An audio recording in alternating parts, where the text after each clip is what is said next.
Hello friends, प्रियोजल kitchen में स्वागत है। आज की रेसिपी है मूंगफली और तिल के लड्डू। इस सर्दियों में या आने वाले मकर संक्रांति में बनाइए इस तरह से। तो चलिए बनाना शुरू करते हैं। तिल का लड्डू बनाने के लिए 250 ग्राम तिल लिया है। ये सफ़ेद वाला तिल है। और यहाँ 250 ग्राम मैंने मूँगफली ली है, ये कच्ची मूँगफली है। और यहाँ मैंने 400 ग्राम के लगभग गुड़ लिया है दोनों चीज़ों के लिए। तो यहाँ गुड़ की थोड़ी क्वान्टिटी ज़्यादा लेनी है। तो यहाँ पर दूसरी साइड मैंने कढ़ाई रख दिया है। कढ़ाई गर्म हो चुका है। अच्छे से कढ़ाई गरम कर ले, फिर उसके बाद लो टू मीडियम फ्लेम पे कर दे और मूंगफली को कम से कम 7 से 8 मिनट तक भून ले। मूंगफली को बराबर चलाते हुए भूनना है। और भूनते समय आप मूंगफली को एक हाथ में लेके इस तरह से रखेंगे तो मूंगफली का जो छिलका है आसानी से निकल जाएगा। और इस तरह से हमें पता भी चल जाएगा मूंगफली है जो अच्छे से भून चुकी है। तो यहाँ मैंने मूंगफली को 7 से 8 मिनट के लिए भून लिया है और ये अच्छे से भून लिया है। अब इसको हम गैस की फ्लेम से उतार लेते हैं और एक थाली में रख लेते हैं। इसी कढ़ाई को वापस रख लेते हैं साफ़ करके।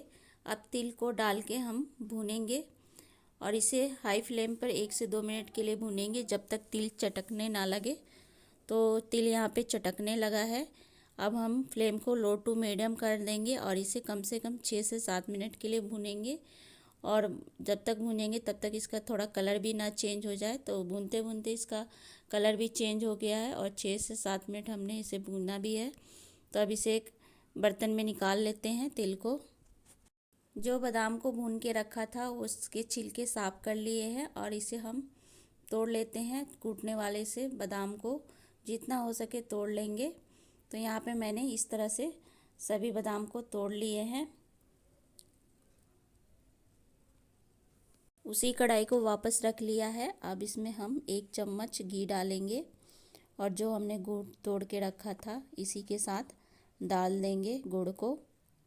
और डालने के बाद इस गुड़ को हम पिघलाएंगे तो गुड़ जले ना, इसके लिए हम 1 बड़े चम्मच पानी डालेंगे गुड़ में, ताकि गुड़ आसानी से और जल्दी पिघल जाए और गुड़ जले भी ना। तो यहाँ मीडियम फ्लेम पे गुड़ को पिघला लेते हैं पहले।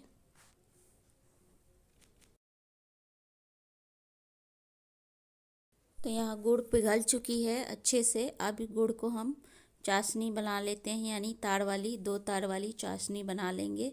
और इसे बराबर चलाते हुए हमें इसकी चाशनी बनानी है। तो चलिए बना के तैयार कर लेते हैं चाशनी। और इसे कम से कम 2 से 3 मिनट तक हम इसी तरह पकाएंगे हाई टू मीडियम फ्लेम पे। गुड़ की चाशनी को हमें पकाते हुए 2 से 3 मिनट हो चुके हैं और इसमें इस तरह से बबल्स आने लगे हैं। तो चाशनी हो चुकी है, फिर भी हम चेक कर लेते हैं। तो यहाँ पे 2 तार की तार बन रही है। इससे भी पता ना चले तो पानी में डाल लें इस तरह से। पानी में चाशनी डालने के बाद इस तरह से चाशनी इकट्ठी हो जाए और जम जाए और उंगलियों पर लेने पर इस तरह से दबाने पे दब जाए तो समझिए कि चाशनी एकदम परफेक्ट बनी है। अगर इससे कड़क चाशनी बनाएंगे यानी कि 1 तार वाली तो बंद तो जाएंगे लड्डू, पर ठंडे होंगे तो लड्डू सख्त हो जाएंगे। अब गैस की फ्लेम को बंद कर लेते हैं और बादाम जो साफ़ कर रखा था वो डाल लेते हैं और उसके बाद तिल को डाल लेते हैं। और डालने के बाद अच्छे से मिला लेते हैं चाशनी के साथ सभी चीज़ों को और मिला के तैयार कर लेते हैं लड्डू बनाने के लिए।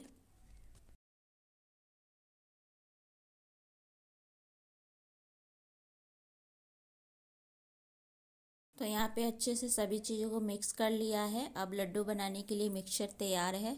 अब हाथ में सबसे पहले थोड़ा पानी लगाएंगे, नहीं तो चिपकने लगेगा लड्डू बनाएंगे तो। अब यहाँ चम्मच से उठाएंगे और देखेंगे कि कितना गर्म है।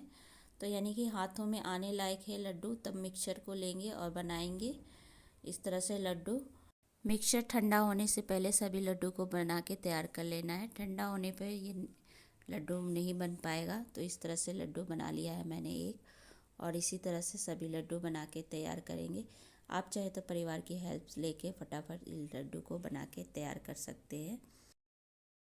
तो 2 जने मिल के लड्डू बना रहे हैं, फटाफट से लड्डू बना के तैयार कर लेते हैं ठंडा होने से पहले। और सभी लड्डू को इसी तरह बना लेते हैं। इस सर्दियों में या मकर संक्रांति के अवसर पे मूंगफली और तिल के लड्डू बनाइए और वीडियो कैसी लगी ज़रूर बताइएगा। सभी लड्डू बना के तैयार कर लिया है और वीडियो पसंद आए तो हमारे चैनल को लाइक और सब्सक्राइब कर दीजिएगा। तो यहाँ पे मैंने बर्फ़ी स्टाइल में भी बनाया है मिक्सचर से इस तरह से।